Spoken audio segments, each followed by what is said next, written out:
o nosso tema é cidadania, poder local. Nós temos diante de nós um desafio, que é de mostrar aquilo que já está acontecendo. A solução dos problemas no Brasil não estão vindo do alto.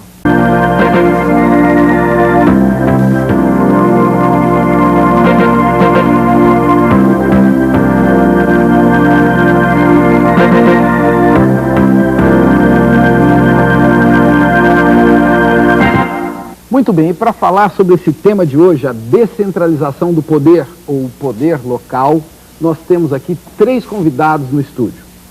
O Augusto Ivan Pinheiro, que é subprefeito do centro do Rio de Janeiro e é arquiteto. Aqui ao meu lado, o Luiz Ferraz Mulan, que é prefeito de Guaçuí, uma cidade de 30 mil habitantes no estado do Espírito Santo, que tem várias experiências interessantes, entre elas uma experiência com a polícia, um sistema de segurança interativo, uma polícia interativa.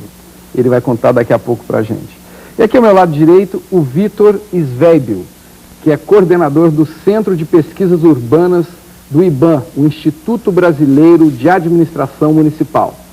Eu convido todos os nossos convidados e vocês de casa para começar vendo um vídeo que coloca algumas informações sobre o tema de hoje. Nos idos do século XVIII, ainda no Brasil colônia, as câmaras municipais formulavam o próprio esquema de coleta de impostos, dialogando diretamente com o governo da metrópole.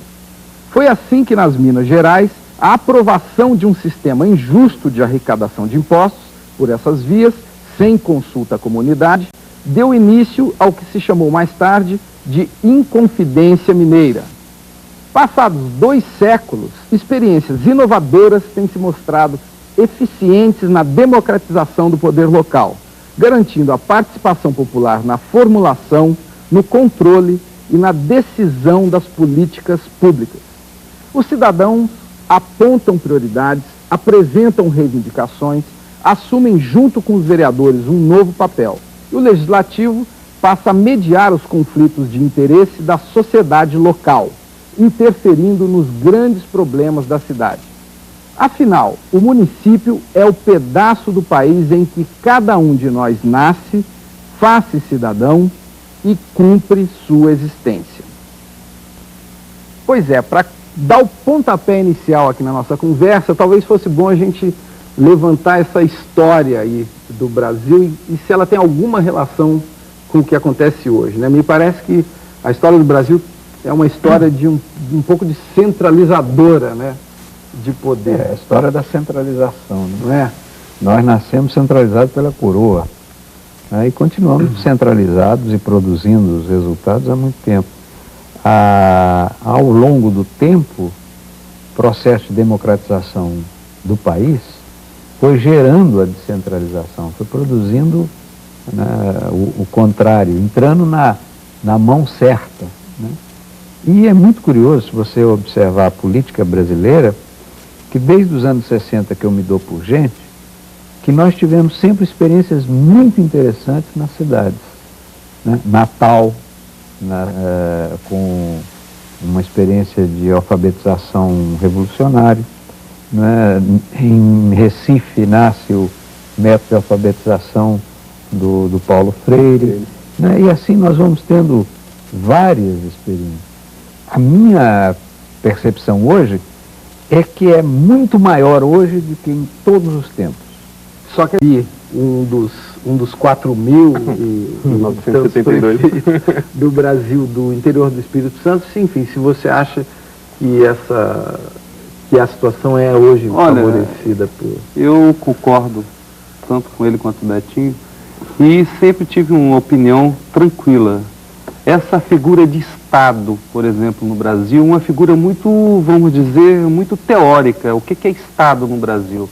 Que as pessoas nascem, morrem e vivem nos municípios, né? Os problemas, a maioria dos problemas brasileiros são problemas municipais. Se nós resolvêssemos os problemas municipais, sem dúvida que resolveríamos a maioria dos grandes problemas nacionais, né?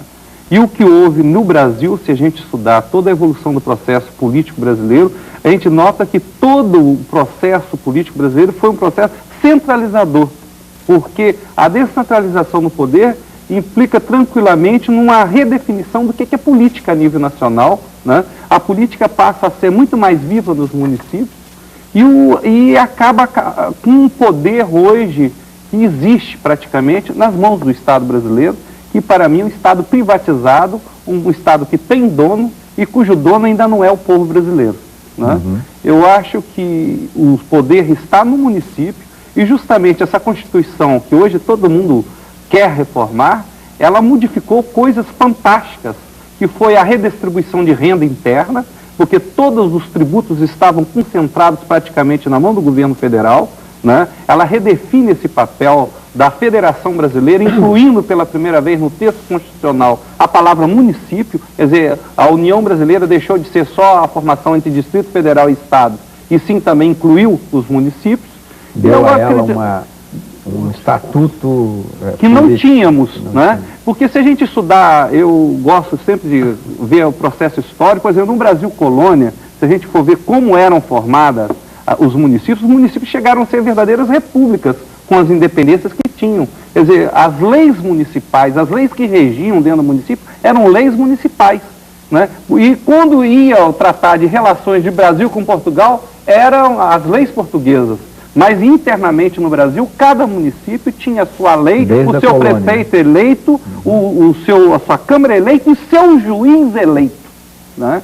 E o Império, quando surge o Império, ele centraliza esses poderes, né? A primeira coisa que faz é anula o município.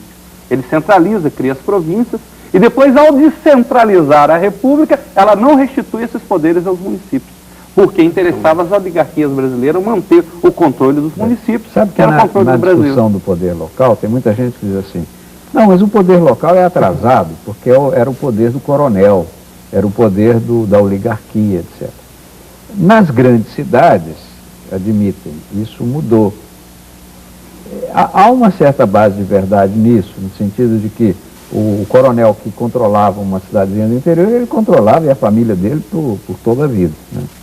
Parece que essa coisa está mudando, quer dizer, os municípios pequenos e médios, eles começam a ter uma vida diferente, no sentido de que elegem novos prefeitos, os cidadãos passam a participar, etc, etc. Até chegar ao exemplo como você diria que nós ainda temos muito a avançar. Muito. Eu quero só a título de fantasia, de utopia, né? Considerar o seguinte, consideremos que o Brasil fosse um país constituído de 4.900 cidades e que cada uma delas tivesse efetivamente um nível muito maior de autonomia, né? Autonomia, responsabilidade e iniciativa, de tal maneira que ela pudesse, agora eu vou falar um absurdo, né? Definir os seus impostos, definir a sua moeda, né? Definir a sua justiça, como já foi, né? E definir o que quer ser, o que quer fazer. Eu vou contrapor um pouco pontos a utopia que constroem essa mesma utopia. O desequilíbrio regional mesmo do país provoca esse tipo de problema para os municípios, né? Porque uns se desenvolveram mais do que outros, estão em regiões totalmente nossas, a agricultura atrasada, nenhum marco industrial. Então essa distribuição do FPM, ele realmente leva o desenvolvimento às regiões mais pobres do interior. Para uma cidade grande como Rio de Janeiro, o FPM não representa nada. Mas para umas cidades do interior do Brasil, o FPM é de um ponto de sobrevivência para alguns municípios. E para continuar a nossa conversa aqui, a gente também vai falar de outros exemplos, né, de ações que já estão sendo desenvolvidas em cidades. E um dos nossos convidados aqui, o Luiz Ferraz, tem uma experiência lá em Guaçuí, no Espírito Santo, que é a polícia interativa, é isso, Luiz? Perfeito. Como é que é a polícia interativa? Olha, nós falamos em descentralização, mas a descentralização não aproxima o poder do povo. Há necessidade da participação popular nos destinos da cidade, em todos os níveis, no controle do orçamento, na discussão do orçamento, na realização das obras públicas, na prestação de conta, e isso daí faz com que a gente possa iniciar uma nova caminhada, e até na segurança pública. E o que acontece em Guaçuí é justamente esse exercício que se começou da participação popular, né, que começa desde a discussão do orçamento com a população. Como é que faz uma discussão de orçamento com 30 mil pessoas? A gente discute com as associações de moradores. Cada bairro tem associação de moradores eleita pelo voto popular. Quantos bairros tem em Guaçuí? Nós devemos ter aproximadamente 20 a 30 bairros. É? A cidade é toda nuclearizada, né? Tem os seus presidentes, as suas associações, e ali se leva o que se vai arrecadar, e o povo discute a área de saúde, o que ele deseja, o que ele deseja na área de educação, o que ele deseja a nível de saneamento básico, e aquilo dali o povo vai escolhendo o que é prioritário daquelas metas. Isso vai sendo anotado, e depois, quando se manda o orçamento para a Câmara Municipal, ali já está sendo priorizado a nível de recursos aquilo que vai ser investido. E a polícia interativa? E a polícia interativa, ela passa por isso também. A polícia interativa, ela tem início à medida que a população de Guaçuí gostaria de ter uma polícia que fizesse aquilo que ela deseja como segurança pública, e não o que a polícia militar quer fazer como segurança. Porque antes nós tínhamos a polícia do cala-boca e do pescoção, né? Aquela que todos nós conhecemos, né? E eu dizia, o grande problema, por exemplo, quando você vê com relação à polícia, o povo conspira com aquele que lhe dá segurança. Se aqui no Rio, a ação da polícia, por exemplo, não dá confiança ao povo, ele vai conspirar com um bandido. Mas né? Como é que é a polícia interativa? E em Guaçuí, justamente para chegar lá. Esse pressuposto, né? A polícia interativa é uma polícia em que a Polícia Militar do Estado do Espírito Santo há muito tempo vem buscando uma saída para a crise que vive a segurança. Né? Ela não é uma coisa que nasceu de Guaçuí, ela nasceu da Polícia Militar. Ele é um programa da Polícia Militar do Estado do Espírito Santo. Né? Como que se passa? O soldado, ele é instruído. Primeiro se começou uma política de formação de consciência, de cidadania no soldado. O soldado também é cidadão. E ele vai atuar na rua atuando sobre o cidadão. Então ele tem que ter, primeiro, ele ganhar essa confiança de cidadania. Então ele é preparado, houve toda uma discussão interna da corporação até que criou essa consciência. Né? E ela funciona, de que maneira que essa polícia funciona? Existe um Conselho Municipal de Segurança Pública, onde estão representados todos os segmentos da sociedade, desde a associação comercial até os sindicatos de trabalhadores rurais. Né? Ali todo mundo participa com igualdade de voto e de opinião. E o povo diz o que ele deseja como segurança. E a polícia, tecnicamente, ela pega aquilo que o povo deseja e transforma numa ação policial. Né?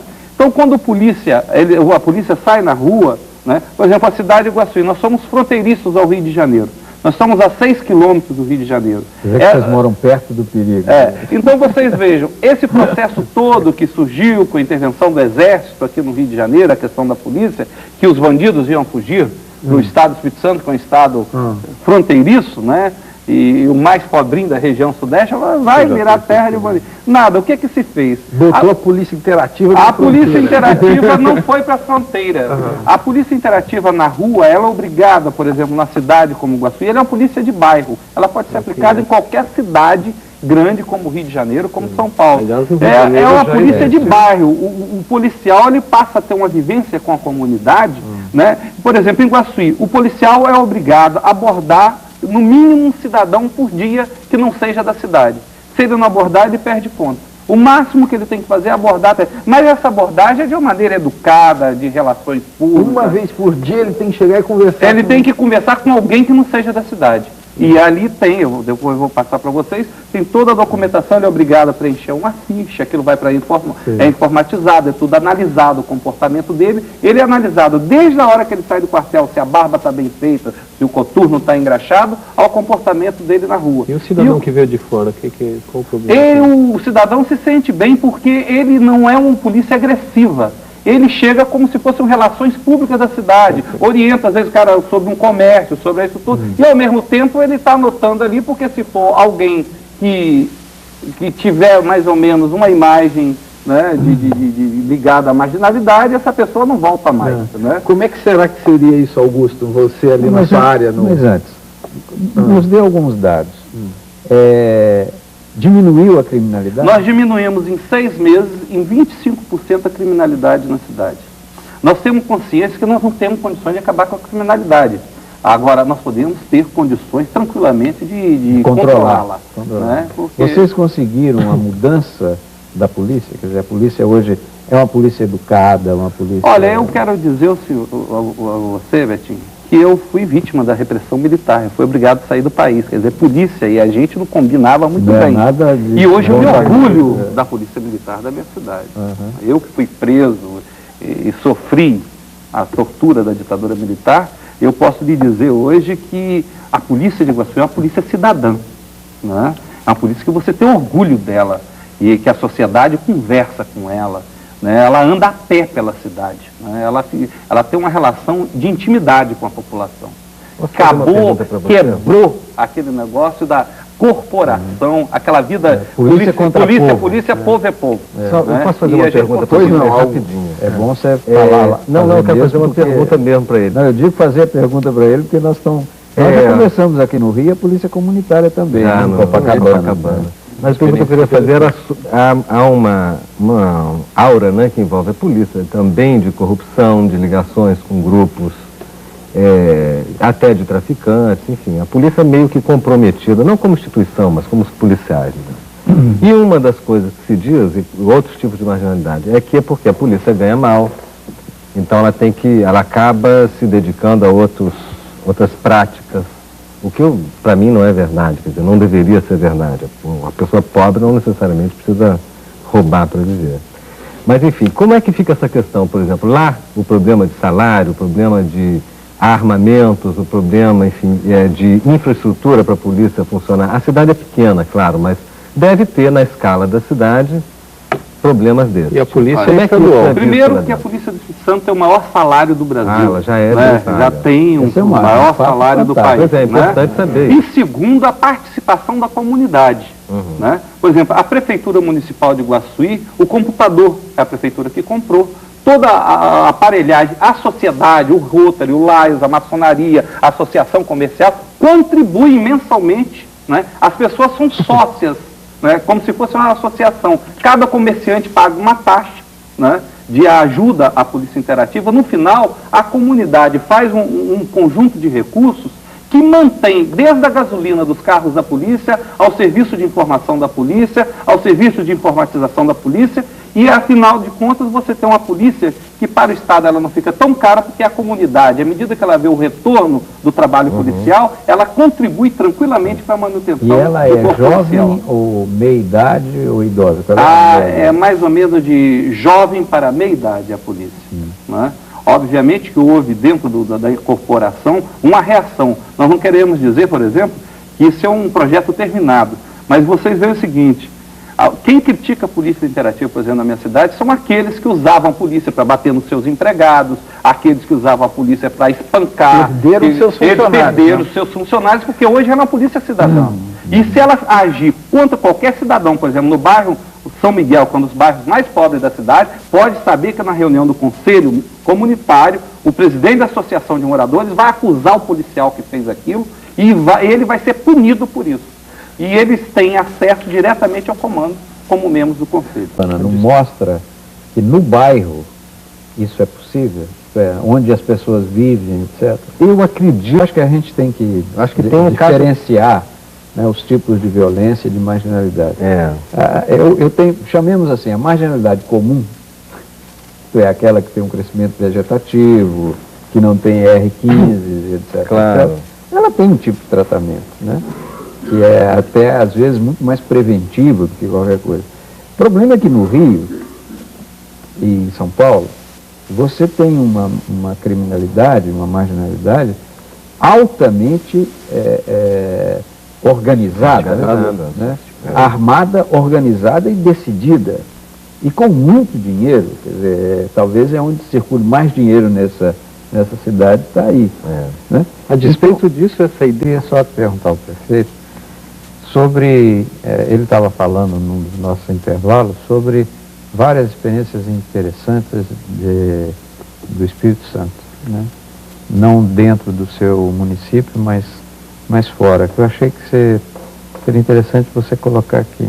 Eu dizia ao Betinho... Além daquele problema da ligação entre a sua cidade de Nova York, né? Eu dizia ao Betinho que o Espírito Santo teve um presente de ter um Vitor Boas como governador, que pegou um estado destroçado, como todos os governadores quase receberam seus estados, e conseguiu em pouco tempo estar controlando os gastos públicos. Ele conseguiu fazer uma pequena reposição salarial agora, está começando a pagar os servidores disso, e fez agora, vamos dizer, desandou 18 grandes obras, ou seja, obras de estradas no interior, para empregar mão de obra local lá no interior, para inclusive deter um pouco a migração interna para a capital. É uma coisa constante para Vitória. E dizia também que na Assembleia Legislativa nós temos um jovem chamado Ricardo Terrato, que é presidente da Assembleia, que ele está conseguindo uma coisa inédita: diminuir o custo operacional, diminuir os gastos do parlamento estadual.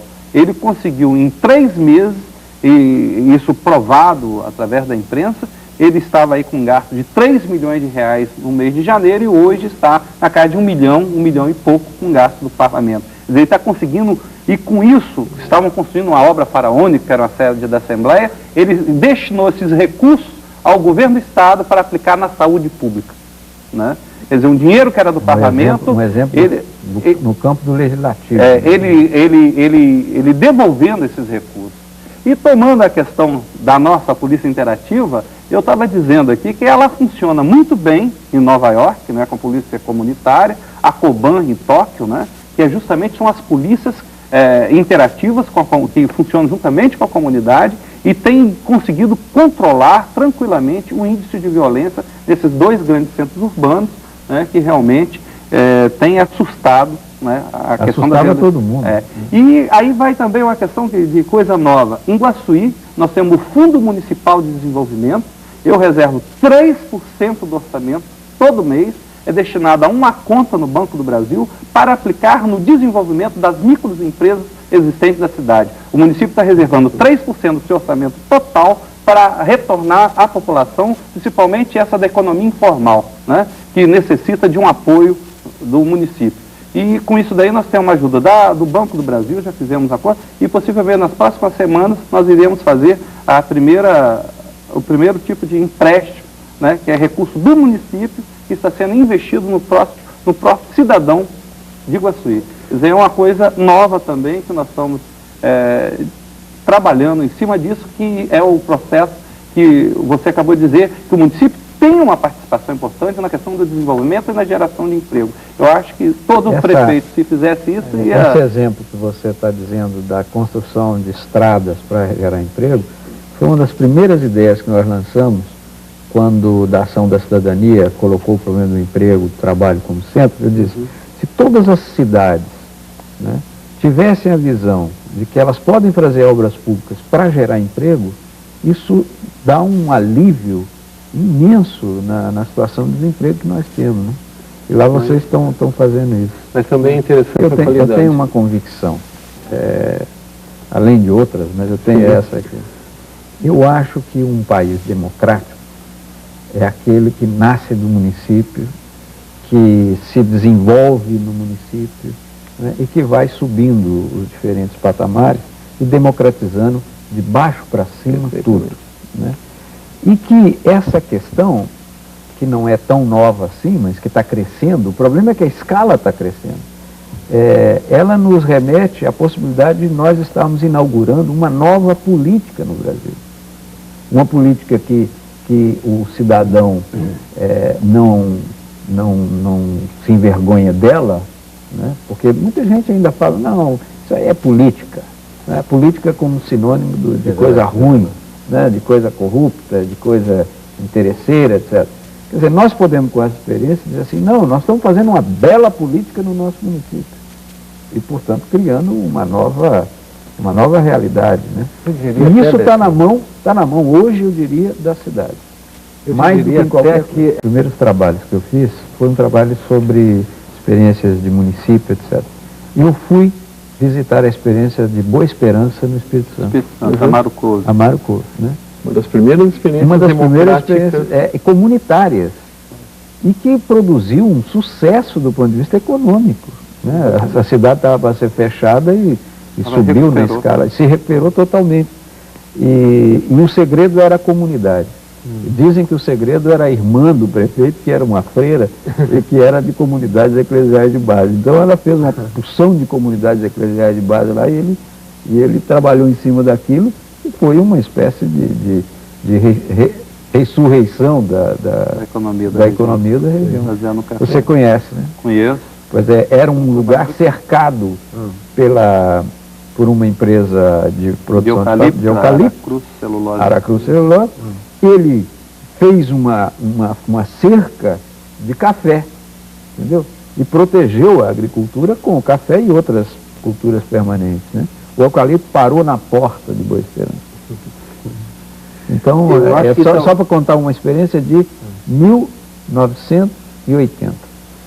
Eu tenho a impressão que depois do programa de hoje, o prefeito de Iguaçuí vai ter que planejar bem o desenvolvimento da cidade, porque me parece que muita gente vai querer se mudar para Iguaçuí. São bem-vindos.